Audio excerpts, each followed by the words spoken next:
This is Karl Hoppe, Extension Livestock Specialist at the North Dakota State University Extension Carrington Research Extension Center. This time of the year, I always look forward to looking at backgrounding cattle. It's time to wean our fall-born calves and look at the opportunity to put some weight on them. And why do we do that? Well, a couple reasons. First one is to go ahead and increase the health of the cattle. The second one is to increase weight gain in the cattle. And maybe the third would be delay marketing to another time of the year where perhaps market prices might be better or income tax issues might be different. In other words, selling after the first year is always an opportunity that we look at in North Dakota. My opportunity is to talk on backgrounding, feeds, rations, cost to gain. And of course, we're looking at the 2025 calf crop, and there's differences out there in different sizes of calf. In other words, we can go from 5-weight calves up to 7-weight calves, all depending upon what time of the year these calves were born. We see some people calving in January and February when they have barns and that type of thing. But I've seen a change from March, April calving into April, May, even May calving. So consequently, these calves are quite a bit smaller now. You got less weight to them, and the opportunity to put some extra weight on them during a backgrounding phase would be opportune.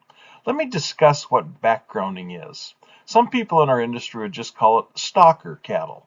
But in North Dakota, we really don't have grass or things to graze cattle on like winter wheat. We end up with snow and cold and frozen. So the stocking of the fields doesn't really happen. But we can accomplish the same thing by growing them in a feed yard or in a modified pen or pasture or whatever where we're actually delivering feed on a daily basis. And we just call those cattle backgrounded cattle. They're grown sometime after weaning. Well, feed prices continue to be low this year. They were higher in the past, and we're talking 4 or 5 years ago, but now it's still down around $4 a bushel, somewhat less if you raise it on your own, higher if you go ahead and have to purchase from neighbors or elevators, that type of thing. Cost per pound of feed is very important when you're looking at the justifications of feeding calves past weaning. A lot of different prices out there. Just like to say, if you're going to go ahead and feed cattle, you need very concerned about the price of feed. And obviously, these people are for hobby people who need some extra corn and they're buying it in a certain area. We can certainly raise our own or buy it locally from another producer or from an elevator. And that certainly decreases our feed costs. Well, this is our feed cost back in October 2022. You can see corn was $6 a bushel plus, and distillers grains were over $250 a ton. Basically, my point is, when corn prices increase, all the rest of the prices are increased as well. And in 2003, our price dropped a few dollars, and our feed prices started to drop as well. In 2024, it went down less than $4 a bushel, and our other feeds decreased as well.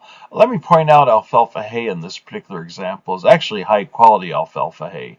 We're talking 130, 140, maybe even 150% relative feed value. Probably not 150, but 140. And consequently, the price of the alfalfa hay is about the same price as what corn is per ton.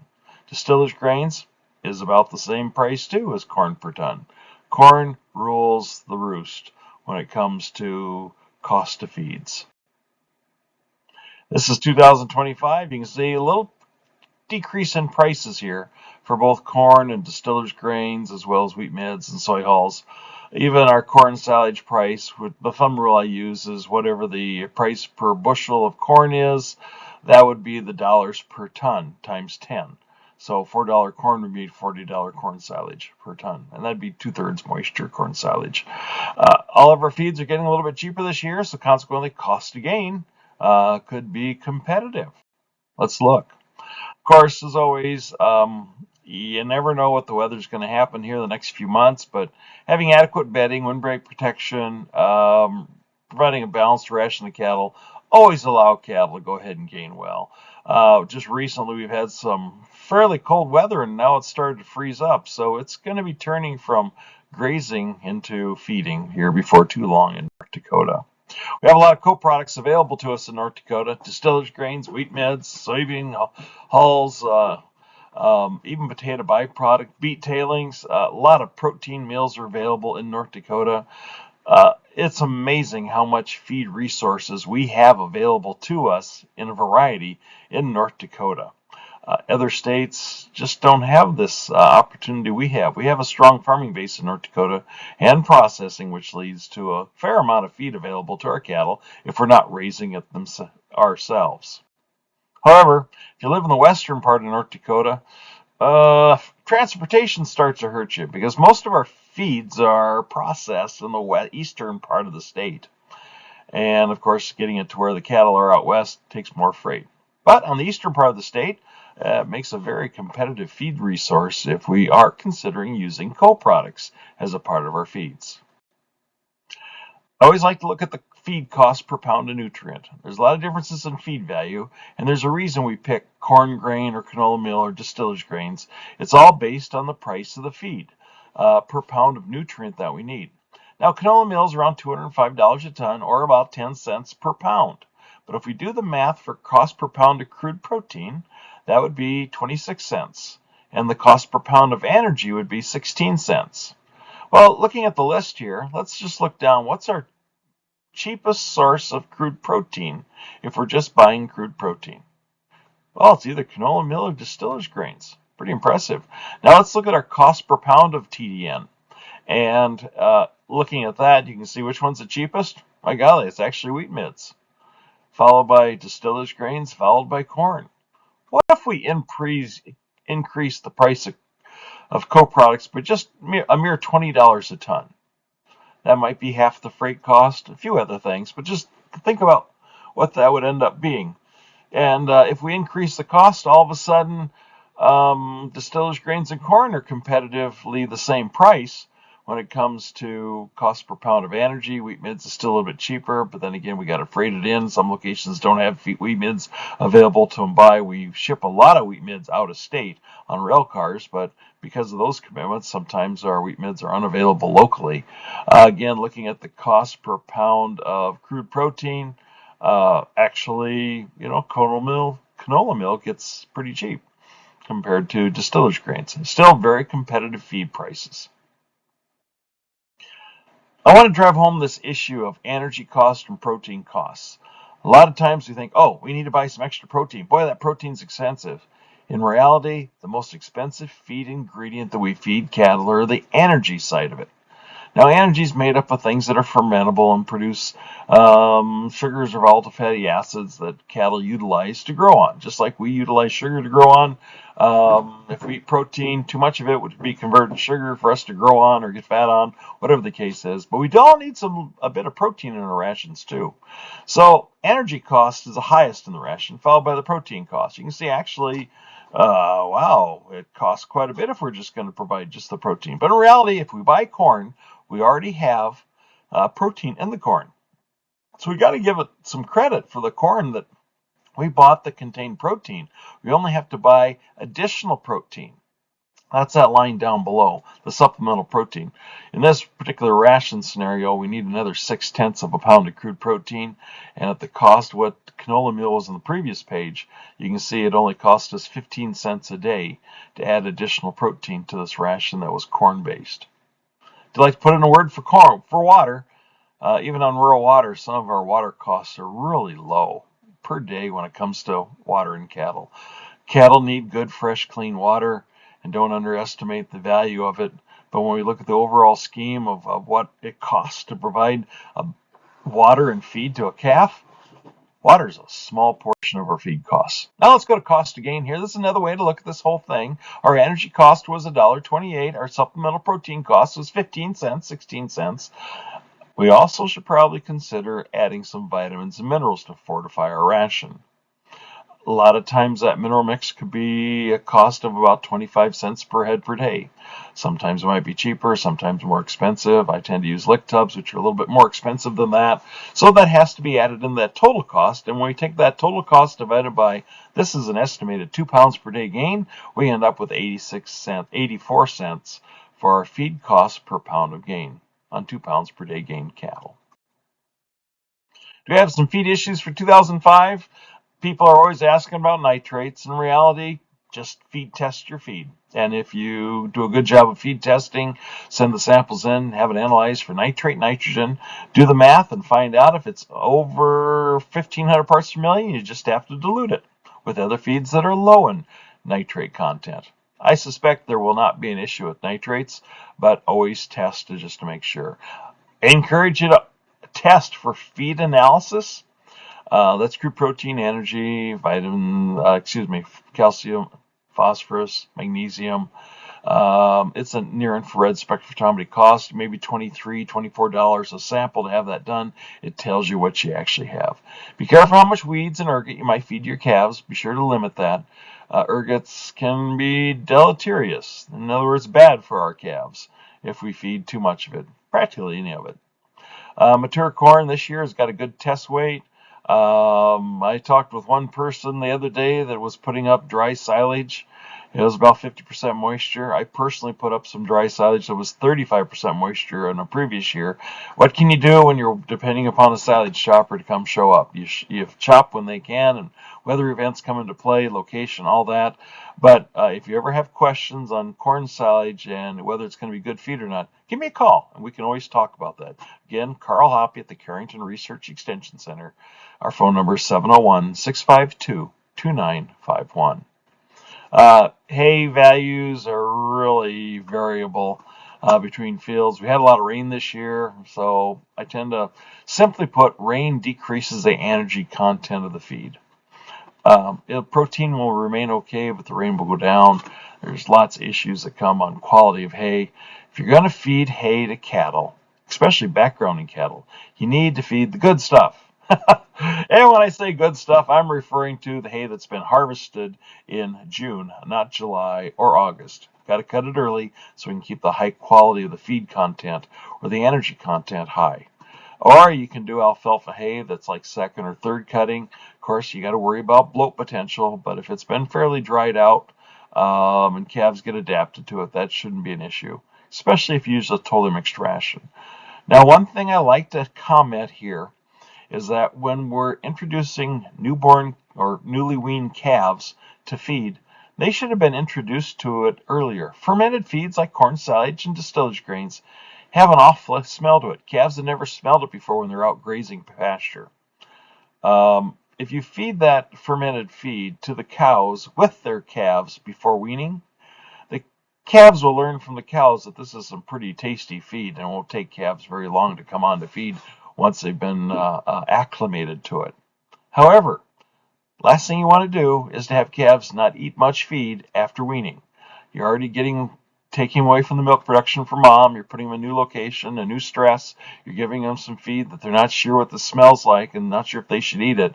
That's the exact time where they need to eat the most, not the least. So I always encourage to go ahead and feed calves at weaning time rations that are similar to what they were fed just before weaning, just so you don't have a decrease in intake. Other feed issues, don't forget, we do have plenty of feed out there this year, and our corn price is reasonably priced.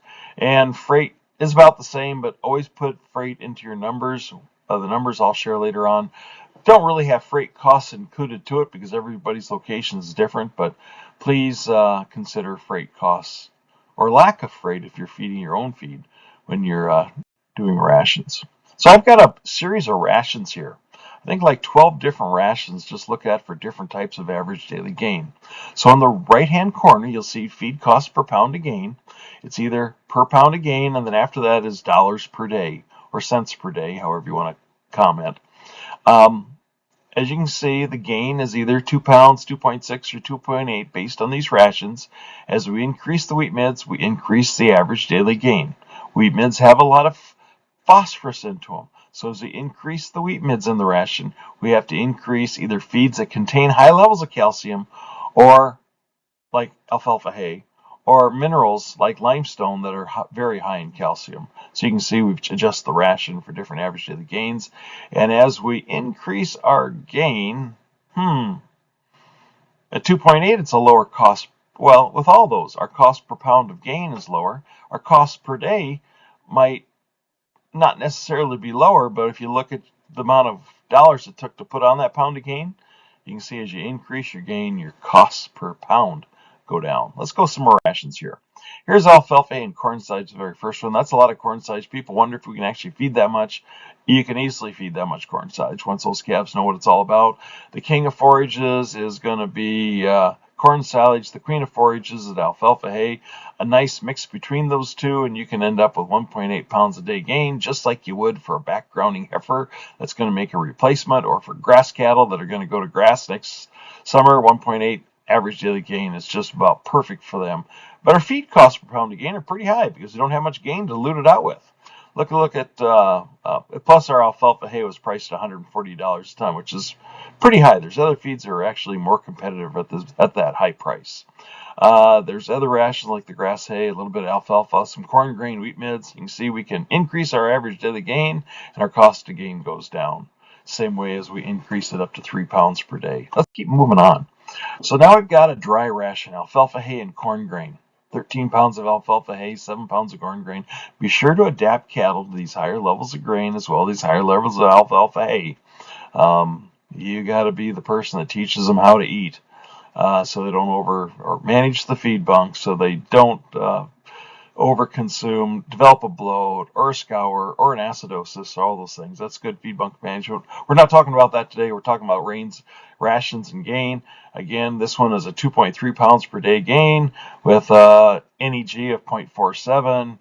Cost to gain is 61 cents. Good ration, just a little high. Can we do it cheaper? Let's look at the next ration, 3.2. As we pick up our average daily gain, again, our feed costs per pound of gain go down.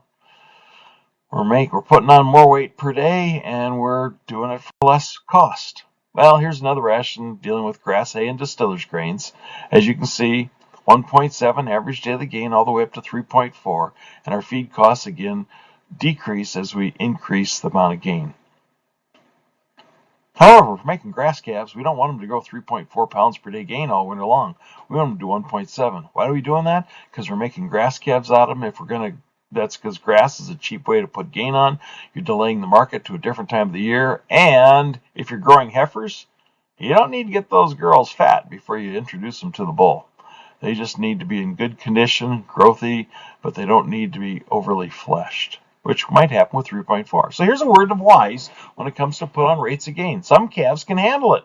Other calves, maybe not so much. So consequently, you need to know your frame size, how many days you're going to feed.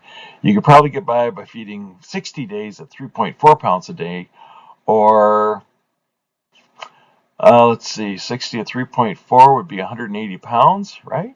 Yeah. Or we could do 2 pounds a day for 90 days. See what I mean? We end up with the same weight to go to market. Maybe not as fleshy. I particularly like this particular ration up here. Cost gain is competitive, gives 2.8 pounds per day gain, as you can see at the top here. This is my preferred ration. I use it on my calves. I just like to say that just because you can feed a lot of corn silage because you got to balance it off with some alfalfa hay. You need protein, which is distillers grains, and here's your lick tub that is a delivery method for providing trace minerals and vitamins. Not only that, when calves are freshly weaned, one thing we want cattle to do is produce saliva. And when you're licking on something sweet, even us, put a piece of hard rock candy in our mouth and we're sucking on it all day long, which is all right. That provides more saliva in a ruminant animal, and that helps stimulate the rumen microbes to grow and gets that calf away from being a stale calf. That can happen if they're not consuming or eating or drinking, but if they do lick and produce saliva, it's a good thing for them. Okay, here's some comments about rates of gain. We talked about the 2 pound rate of gain or less, 2 to 3, and then above 3. Again, less than 2 works great for grass cattle. 2 to 3 works great if you're going to feed them for a long period of time without getting them over-conditioned. 3 pounds, you got to know what you're doing. Either do it for a short period of time or get them ready to go to a feed yard, because you are going to make them into feed yard cattle if that's the case. Maybe you want to feed them yourself and get them dead in an early time frame like May or June when they're a year of age. You can certainly do that and push. Our previous animal scientist always thought we should be killing calves at 12 months of age at 1,200 pounds, which can certainly be done. Although Nowadays, our cow herd has gotten a little bit bigger than 1,200-pound cows. We're up to 14, 15, 16. I've even visited with people that have 1,800-pound cows, and consequently, those calves can be pretty big as well. So you got to know the history, what cattle they are, and how they can perform. So another point to think about here is to target your calf gain with a balanced ration. We need both energy and protein in the right combinations so we can have really feed efficient average daily gain. They need to be fed with the same amount every day. They like boredom. They like to be fed the same. If you're just a few minutes late feeding, they all know it. Anyway, so here's my comment about 3 pounds per day gain for 60 days or a pound and a half for 120. There's different ways of looking at how you want to go ahead and put calves on. It's just a different market price and where you're heading to. We do have lots of co-products in North Dakota. They're really high in fiber and they're decent protein sources, so they actually work very well for backgrounding cattle if you're not looking at some of the other rations that we just talked about. Yeah, we do need to do good feed bunk management.